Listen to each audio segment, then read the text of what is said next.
এখানে দোকানদারি করলো বুঝলেন। এই কিছুদিন আগে 3-4 বার করে চুরি হয়েছে দোকানে। তারপরে শনিবার দিন রাত্রে, রবিবার দিন আগে বাড়ির দেওয়া লিখছে, দোকান বন্ধ করে, সেই বন্ধ করে শেষ। আর নাই, আর খোঁজাখুঁজি আর মানে পাইতেছি না।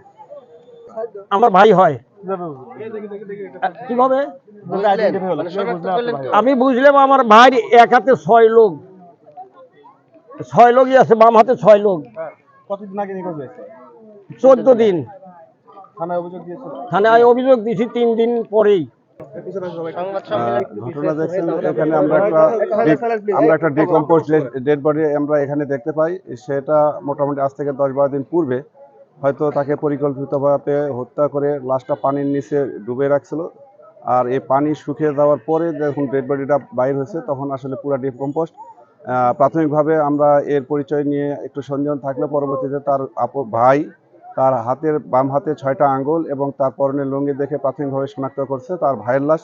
তারপরেও আমরা ডিএনএ স্যাম্পল কালেকশন করে রাখবো তার পরিচয়টা কনফার্ম করার জন্য।